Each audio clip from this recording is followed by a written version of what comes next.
Bonjour à tous et bienvenue sur Crypto Signal. Aujourd'hui, on va parler des bons earnings qui ont été postés hier en ce qui concerne Nvidia. Et ensuite, on va faire la routine habituelle, c'est-à-dire technique fondamentale et sentiment, les trois piliers, les trois pieds du tabouret d'une analyse de marché. Allez, on y va, intro.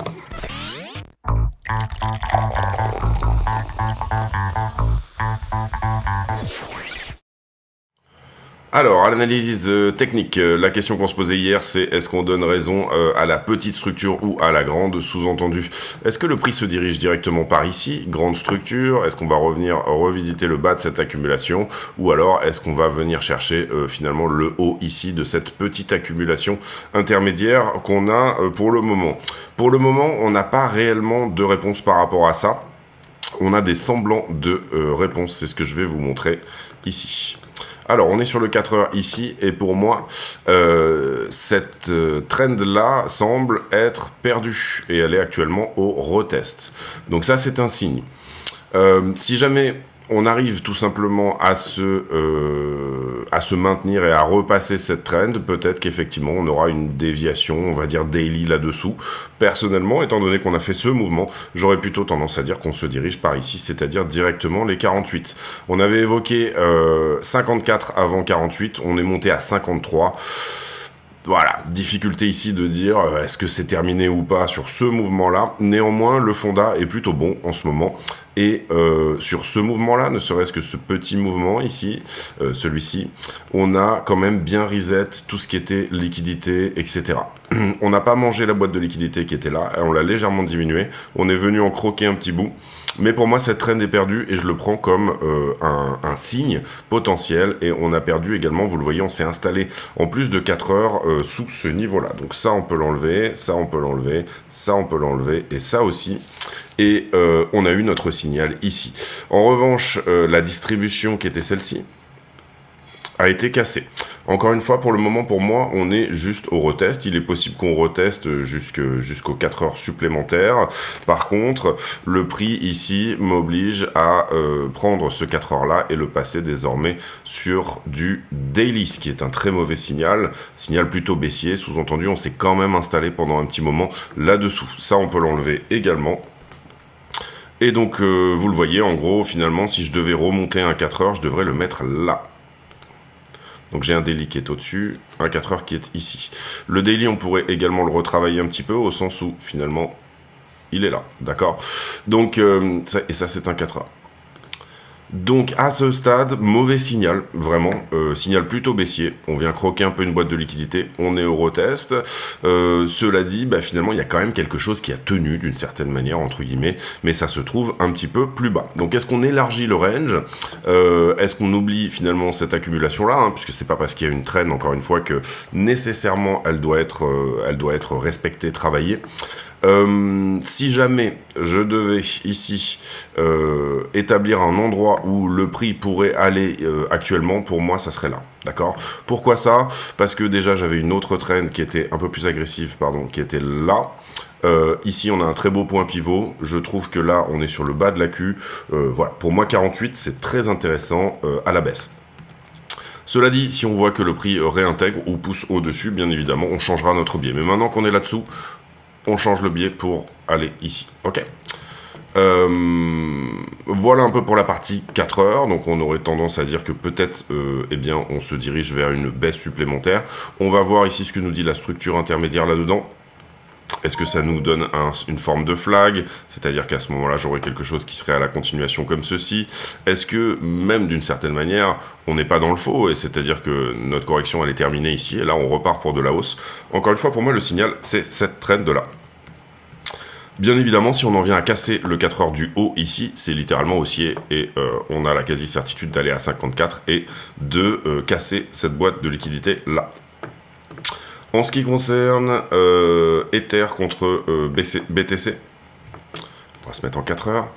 Toujours pour le moment à l'appréciation, ou en tout cas il se maintient bien. Attention à cette trend, on en a parlé également là ici, qui est finalement la trend de distribution depuis 2022. Il faut absolument qu'on casse cette trend pour envisager des targets plus importantes sur Ethereum. Ethereum autour des 3000, pour le moment il tergiverse, c'est normal, 3000 est un prix psychologique important, donc on on s'attend pas à ce que ça passe directement comme ça. Sur la daily, j'ai l'impression qu'on maintient à peu près la trend. Vous voyez, on avait une trend rouge ici en daily, elle n'a absolument pas été cassée, elle a été retestée déjà un paquet de fois. Pour le moment, ça tient avec le momentum actuel. Si on voit un round top ici ou autre chose se former, on partira dans l'idée que Ether est parti sur une correction plus importante. J'aurais tendance à dire ici, revenir revisiter quelque part 2005, en tout cas au moins cette trend-là qui est moins agressive, et la trend daily qui finalement, elle, a été réintégrée par BTC il y a peu. Donc voilà, sur Ether, on reste haussier, il s'apprécie par rapport à Bitcoin, et c'est tant mieux. On a parlé hier de toutes les altcoins contre BTC, donc toutes les altcoins sauf Ether et sauf bien évidemment la stablecoin. Comment s'apprécient les altcoins par rapport à BTC? Vous voyez que on a fait ici ce plus bas. Pour moi également, on maintient le niveau 4 heures. Je vois pas grand chose de baissier là-dedans. Possibilité éventuellement de venir faire un higher low, c'est-à-dire un plus haut ici, un creux plus haut que le précédent. Mais pour l'instant, pour moi, il n'y a pas de remise en question on va dire, l'altcoin season qui est peut-être en train de se profiler. Et on le voit également sur la Bitcoin dominance, qui finalement pour le moment se fait rejeter par sa trend ici aussi.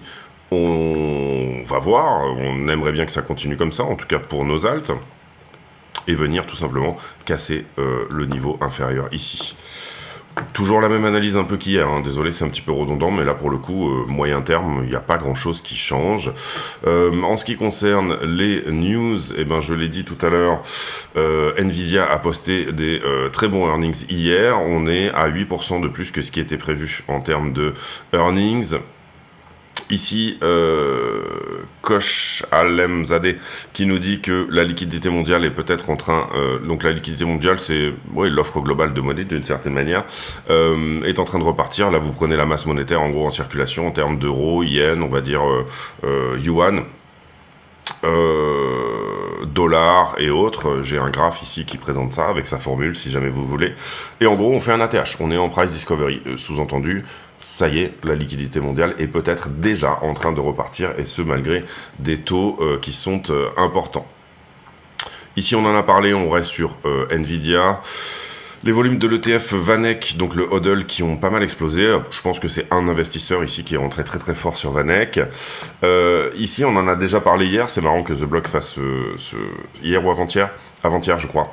Et je m'étais un peu mal exprimé effectivement dans les commentaires. J'ai eu des très très bons commentaires qui me disaient c'est pas vraiment ce que tu dis, c'est plutôt c'est légèrement différent.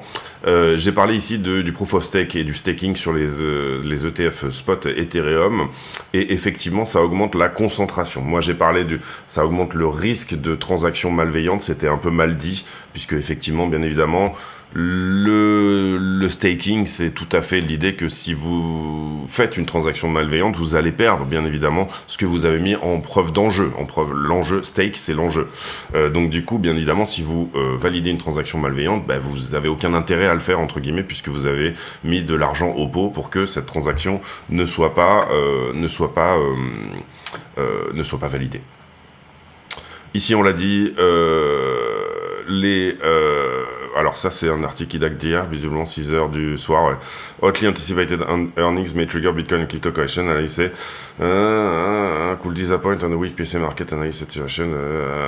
Bon, vous voyez qu'on a eu des bons earnings, donc pour le coup, moi je m'attends à ce qu'on continue à peu près pendant 3 mois sur les cryptos autour de l'AI, et bien autour de l'intelligence artificielle, qui fonctionnent bien. Hein. À partir de là, à partir du moment où on a des bons earnings, bon, il faut comprendre que les earnings de Nvidia, ils tenaient un petit peu dans leur... Tout le monde était un peu pendu aux lèvres des earnings de Nvidia. Pourquoi? Parce que ça tient tout le secteur des semi-conducteurs, ça tient tout le secteur de l'intelligence artificielle, mais en plus c'est une des très grosses performances tout simplement des Magnificent Seven. Magnificent Seven qui pèse pour 75% de la hausse actuelle du S&P 500. Donc on a cette action qui tire littéralement tout le marché américain. Il y a une très grosse concentration en ce moment, c'est très dangereux hein, bien sûr, et c'est pour ça que tout le monde était pendu aux earnings, parce que s'il y en a un d'eux qui fait défaut, bien évidemment tout le château de cartes risque un peu de s'écrouler. Toute la performance sur l'indice S&P 500 risque de s'écrouler lui-même également, bien sûr, parce qu'il est tiré en ce moment par cette action.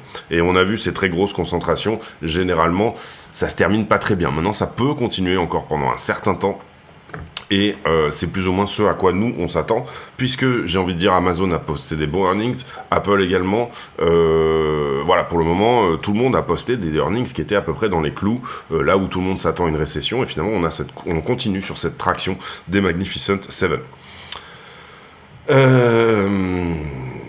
Le CEO de Ripple, donc Brad Garlinghouse, qui dit que ce serait bien d'approuver plusieurs ETF spot crypto. Et il accepte bien évidemment l'idée d'un ETF spot sur Ripple. Voilà, là pareil, on parle toujours de Nvidia, hein. Encore une fois, le marché avait vraiment ici les fesses qui faisaient bravo un petit peu, hein, par rapport à ces earnings-là. On les bat de 8%, donc c'est très très bon, hein. Il faut comprendre ici que, a priori, on va dire que la musique ne s'arrête pas. On continue ici, il n'y a pas de chaise musicale où... voilà, chacun perd un petit peu sa place. Pas de grosses choses cette semaine, on regardera la semaine prochaine. Je pars en week-end, moi, tout à l'heure, là.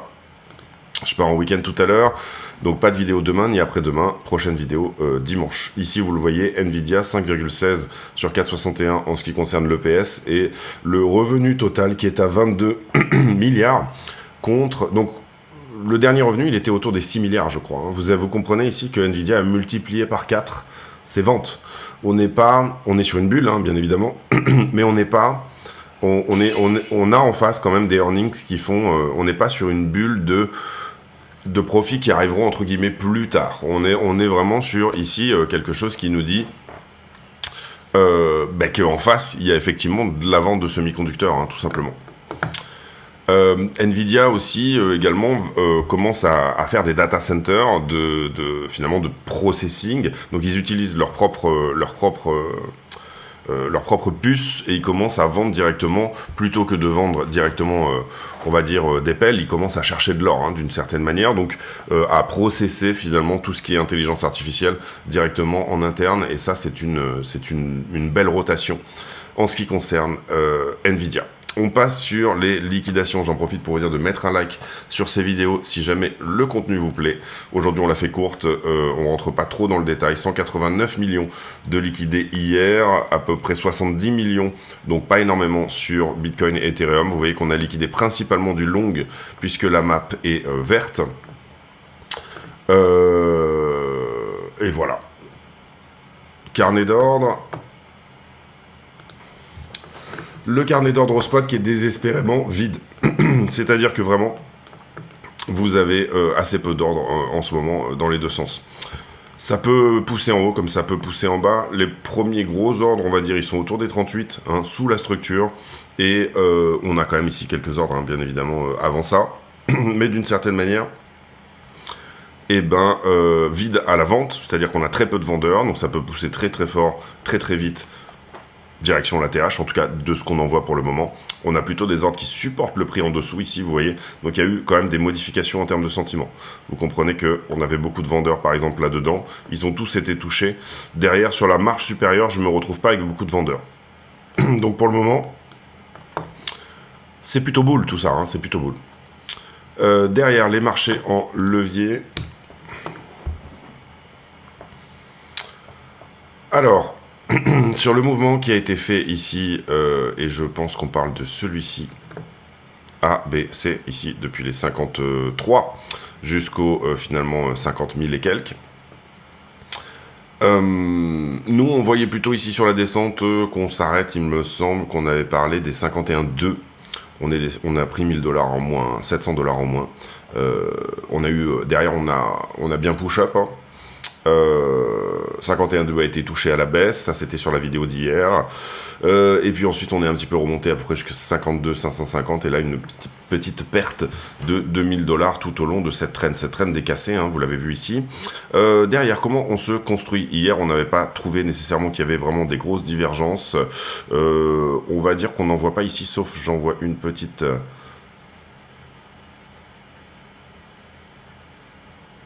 petite par là, mais elle n'est pas énorme non plus. Je parle de divergence ici entre le funding et le prix. J'en vois une très légère par ici également. C'est-à-dire que le prix se remet avant que le funding reparte, entre guillemets. Donc pour moi, il y a un petit quelque chose ici en longue. On va mettre du 1 pixel. Il y a un petit quelque chose à prendre ici sur le bas en longue et quelque chose à prendre sur le haut.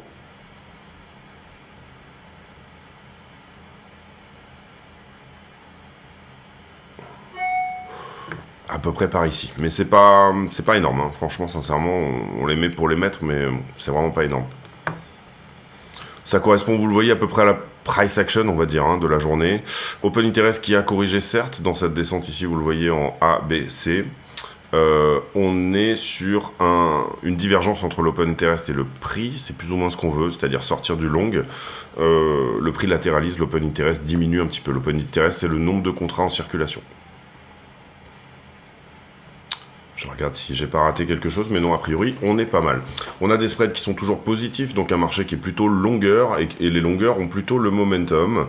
On a des spreads, un funding qui est autour des 0,02. Nous, on aime bien quand il est autour des 0,01.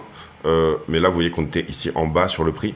On aime bien quand il est autour des 0,01. Là où c'est intéressant, c'est que finalement, sur cette montée, je liquide du short. Vous le voyez ici, on a de la perte de contrat, montée du prix, et le funding augmente également. Je ne suis pas en train d'aligner du long en plus, je liquide du short. Donc on pourrait presque mettre, je dirais ici, ce niveau-là en traitillé, c'est-à-dire, c'est pas un niveau non plus extrêmement consistant. Vous voyez, quand on met l'open interest en face, c'est plutôt de la liquidation de short qu'on a là que de l'ouverture de long, puisque le nombre de contrats en circulation est en train de se fermer. J'ai un CVD spot qui est à la hausse. Quand on regarde les bulles de liquidité, eh bien pour moi, on a liquidé tout sur les 5 jours. On est vraiment allé tout en bas de la map en 5 jours. Et on a plutôt de la liquidation à prendre désormais en haut. Encore une fois, au-delà des 53. Maintenant, je peux me tromper. Mais tout ça me semble plutôt haussier. Vous le voyez qu'au début, on a abordé une analyse technique où on se disait que c'est plutôt baissier. Et là, en l'occurrence, ce qu'on peut voir sur la charte... Alors, par contre, Ethereum a encore des choses à venir prendre en dessous pour lui. Donc, est-ce qu'il reste sur un très bon momentum longueur et acheteur vis-à-vis du spot? Ou alors, est-ce qu'il nous fait un petit repli? Pour moi, il est moins bull qu'Ethereum, en tout cas, quand on regarde la liquidité, d'accord? Après, là, 7 jours en termes de liquidité prise, bah, vous voyez qu'on est venu faire un bisou à la poche de liquidité qui était en dessous. On ne l'a pas prise, elle a été défendue une première fois. Pour le moment, il semblerait que les acheteurs et les longues reprennent, entre guillemets, déjà le momentum. Est-ce qu'on va pas venir prendre la liquidité fraîche? J'aurais tendance à dire à minima jusqu'à 53, revenir sur la zone des 53. Vous voyez qu'en fait, on a deux poches de liquidité qui se défendent, chacune, à chaque fois. La poche de liquidité qui est au-dessus des 53 et celle qui est en dessous des 50. En ce moment, c'est ce qu'on peut voir sur la 7 jours, une zone de combat. Pardon. La question étant... Et sur Ether, la zone de combat, vous comprenez ici qu'on a de la liquidité intermédiaire qui n'a pas été visitée, qui pourrait l'être. Hein. Sincèrement, à 2008, ici, il y a quand même une belle poche de liquidité à venir prendre sur Ether. Est-ce qu'eux, ils ont l'argent pour se défendre ou pas? Pour l'instant, ils se sont bien défendus ici, d'accord? Donc, on peut leur donner le crédit, à minima, d'avoir quand même du pognon. Par contre, c'est très jaune ici. Voilà, est-ce qu'ils sont pas un peu en retard à longue Ethereum à 2008? On va voir. Pour le moment, Ether est en train de croquer sa liquidité en haut, là, donc pourquoi pas, une nouvelle fois, venir faire un bisou aux 3000 $ et plus. Alors, on va faire la conclusion de cette vidéo. Désolé d'avoir fait très rapide aujourd'hui, mais bah, il faut que je m'en vais bientôt. En l'occurrence, on a une structure, je trouve, plutôt baissière, en tout cas dans les signaux que nous, on avait mis en place. On a une liquidité que je qualifierais plutôt haussière, même si finalement on a quand même cette boîte à venir prendre, et pour le moment elle s'est bien défendue une deuxième fois, hein, finalement. Elle a été créée d'ailleurs globalement par ici, là, si on lui donne une temporalité, elle a été créée quand on est venu faire ce petit tour par là. Pour l'instant elle s'est défendue deux fois, et c'est plutôt pas mal. Pour moi... bah déjà, je vous ai donné des signaux sur les time frames plus importantes. C'est vraiment le 4 heures du haut ici qui va parler. Si on venait à perdre le 4 heures du bas maintenant qu'on a diminué, vous le voyez qu'on l'a baissé, et bien à ce moment-là, ça serait très mauvais. En ce qui concerne le daily, vous voyez que en fait, en ce moment, on est juste en train de faire la même bougie tous les jours. Enfin, je sais pas si vous voyez l'idée, mais en termes de ouverture-clôture, c'est la même bougie tous les jours. On est vraiment coincé dans ce range, on va dire, entre 51,6 et finalement 52,3. Tout le reste, c'est des mèches. Si je passe cette trend-là en daily, ce que j'ai pas très envie de faire à ce stade, hein, parce que moi je la vois en 4 heures, j'ai envie de la garder en 4 heures, donc pour moi elle est perdue. Mais si je passe cette trend-là en daily, ça reste haussier, c'est-à-dire que j'ai 2 mèches ici, mais on garde le momentum de cette hausse-là. Sur le 5 minutes, c'est-à-dire vraiment les toutes petites time frames, qu'est-ce que je peux voir ici?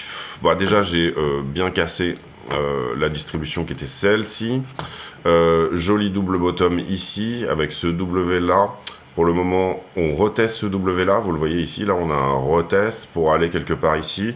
Donc, déjà, si on prend juste la partie, on va dire ne serait-ce que chartiste sur le prix, hein, il se pourrait qu'on soit de retour vers à minima 52,2. Hein, W ici, cassé, retesté, boum. Est-ce qu'on n'irait pas à la target ici dans cette zone? Il semblerait également, et je trouve... donc ensuite, voilà, excusez-moi. On a eu ici cette petite accumulation, perte, flag. On peut aussi plus ou moins analyser ça d'une manière chartiste. Hein. Le chartisme ici, il n'y a pas de gros mots, quoi, je veux dire. Donc, on la perd, on fait un flag, on repart. Ça colle pas mal, j'ai l'impression, en target. On a dit 52,2 et là on a 52,5. Voilà, je dirais, les zones sur lesquelles déjà on peut se dire que, en fait, entre guillemets, Bitcoin est en train de retourner là. Personnellement, rentrer mid-range là-dessus, non. Ici, en bas du range, moi en ce moment je fais assez peu d'intraday parce que j'ai des tas de trucs à faire à côté, etc. Et que j'ai fait des super résultats dernièrement, donc du coup, en plus j'ai un peu de l'indécision. Parfois il vaut mieux se dire, bon bah je préfère plutôt pas trader que de trader absolument. Par contre, je trouve qu'on a plutôt les bons calls dernièrement. Donc qu'est-ce que j'ai fait? Bah, suite à la vidéo d'hier, moi j'ai pris le petit reliquat short qui est resté. Là-dedans, pour moi, vous comprenez que tout dépend comment on y va. Encore une fois, si on utilise cette trend-là comme un signal, si on y va tout de suite, bah, ça veut dire repasser dessus. Plutôt une bonne chose pour venir cueillir les shorts. Si on n'y va pas tout de suite, et encore une fois, le fondat est plutôt bon, cette idée que le S&P va continuer à pousser, que les earnings de Nvidia sont plutôt bons, etc., etc., etc. On n'a pas de grosses news économiques. Hier, les minutes de la Fed ont été relativement indolores. Hein. Je crois qu'elles sont sorties hier. J'ai même pas regardé ce qu'elles nous disaient, mais c'était hier, il me semble. Oui, c'était hier. Voilà, on n'a pas vu de grosses réactions sur BTC. Donc voilà, moi ça dépend comment on y va. Si on y va en poussant assez fort, à ce moment-là on réintègre cette trend et c'est bien. Si on y va en larvant une montée jusqu'à aller là et que là on a une petite structure de retournement, à ce moment-là c'est pas génial. On va regarder où est le POC, donc le point de contrôle de la totalité de ce range, et on va ensuite clôturer cette vidéo pour simplement avoir un petit peu une idée. On est dessus, donc soit ça passe, soit ça casse, mais on est tout pile dessus, c'est-à-dire que l'endroit où il y a eu de plus de business dans tout ce range est tout simplement autour des 52 000 $, 51,9, 52 000 $. On a eu un premier échec ici pour le passé. Qu'est-ce que ça veut dire ici et c'est quoi la psychologie d'un retest? C'est tout simplement de dire, ceux qui ont shorté ici, là, et on revient à leur prix d'entrée, hein, un retest du POC, hein. Là, déjà, le fait qu'il y ait un POC, ça nous dit qu'il y a eu beaucoup de business. Et là, on regarde les dérivés, donc du coup, on regarde shorter, longueur, en levier. Il y a eu beaucoup de business ici dans cette zone. Ça nous dit effectivement que celui qui a mis un short, qui n'avait pas pris ses profits, et là, on revient à son prix d'entrée, peut-être qu'il est à stop loss. Donc ça peut aider le retest à passer vers le haut, vous comprenez.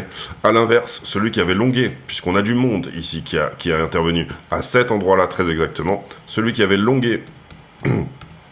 Par exemple, je le dis, hein, par exemple là, mais ça peut être n'importe où dans la structure. Celui qui avait longué là, bah, il s'est fait peur ici. Au moment où on sort sur le long, il y a une autre idée de sentiment où il peut dire, bah, en fait, je me suis fait peur, donc je clôture ma position à break-even. Je sors de cette position, je n'y crois plus.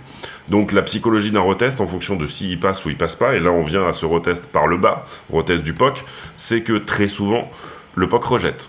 À cause de ces raisons-là, justement. C'est-à-dire tous ceux qui avaient peur dans cette zone, et il y a beaucoup de monde dans cette zone, c'est pour ça qu'on regarde le POC, c'est là où il y a le plus de monde en fait, et ben soit se sont fait peur, soit tout simplement, encore une fois, ressort. Donc là, il y a une idée de psychologie. Souvent l'époque rejette, souvent l'époque passe. Quand l'époque passe, tout simplement, et quand vous avez un range, ça doit être quelque chose que le POC doit être toujours plus ou moins un endroit de TP partiel. Si vous aviez pris ici ce long, par exemple, vous devriez sur le point de contrôle peut-être prendre un petit quelque chose au cas où, il y a rejet justement. Mais assez souvent, comment on sort d'un range? Eh ben, on fait le range habituel, etc. Et là, finalement, on va reprendre, retester le POC, et là, on en sort par le bas. Donc le POC, pour moi, tant qu'on l'a pas passé, ça reste plutôt baissier également. Quand je dis baissier, il faut bien comprendre qu'on parle d'intraday, on parle de revenir potentiellement autour des 48 quelque chose, une baisse à maxima de 10%. On n'est pas ici en train de dire que Bitcoin est nécessairement totalement baissier. Pour l'instant, sa structure est plutôt propre. Et encore une fois, ouais, 6%, 6-7%. Donc voilà, pour moi, j'aurais tendance à rien faire là-dedans. Parce que j'ai deux informations contradictoires. J'en ai une qui me dit on range, et j'en ai une qui me dit on vient de perdre le momentum qui était celui-ci. Donc on part pour une correction peut-être plus importante. Il faudrait regarder les divergences, toutes ces choses-là, etc. Sur des time frames, je dirais 3-4 heures, voir si effectivement on a des choses là-dedans. Pour moi également, ce que je vois là, c'est qu'on est en train de casser une trend de distribution. Donc j'ai des tas d'informations contradictoires. Une liquidité qui est plutôt haussière, une structure qui est haussière, hein, bien sûr, mais cela dit qui a perdu une partie de son momentum, donc qui peut nous envoyer vers une correction plus importante. Voilà, j'aurais tendance ici, moi, à attendre plus de signaux, c'est-à-dire soit une cassure franche de ça en 4 heures, une ouverture clôture en 4 heures au-delà de ce niveau, soit tout simplement laisser courir des runners sur des trades que j'ai déjà pour aller chercher éventuellement encore une fois 54, et on a parlé ici bien sûr de peut-être aller chercher 58, le haut de la figure. Désormais on est même légèrement au-dessus, oui on doit être à 58. Donc voilà, plutôt haussier sur le fond. Ce qui me gêne, c'est pour moi, en 4 heures en tout cas, je suis obligé de passer un niveau 4 heures en daily, et je suis obligé de passer une trend 4 heures en daily également. Donc c'est des signaux qui sont extrêmement baissiers quand vous faites de la price action. Donc voilà, c'est ça qui me gêne, la seule chose qui me gêne. Sinon je suis très haussier. Je vous laisse là-dessus, j'espère que cette vidéo vous a plu. Si c'est le cas, n'hésitez pas à le dire, vous abonner, activer la cloche des notifications, vous avez tous les codes pour vous affilier, et je rappelle que tous les bénéfices de la chaîne sont reversés à Mécénat Chirurgie Cardiaque, qui opère des enfants cardiaques venus de pays où les infrastructures n'existent pas et qui les opèrent bien évidemment en France grâce au soutien de beaucoup de familles d'accueil, bénévoles, etc. Toutes ces choses-là. Un très beau projet. Et voilà, on se retrouve donc pas demain, pas samedi, mais dimanche pour une nouvelle vidéo d'analyse sur BTC, peut-être avec un sujet ou autre chose. Je vous souhaite à tous une très bonne journée, à demain. J'ai pour habitude en fin de vidéo de poser une question à la con, c'est-à-dire une question qui n'a rien à voir avec le prix du Bitcoin, et la question, elle sera: comment va votre gorge, comment va votre voix? Personnellement, j'en ai pris une petite, là, ici, d'habitude, je suis plutôt costaud, plutôt coriace, mais là, pour le coup, ça fait un moment que je me traîne un truc, donc voilà. Donc dites-moi comment ça va hein, en ce mois de février pour vous, en termes de santé laropharyngale, otorino-laropharyngale, je sais pas comment on dit. Je vous souhaite à tous une très bonne journée, on se retrouve demain, à très bientôt, ciao ciao.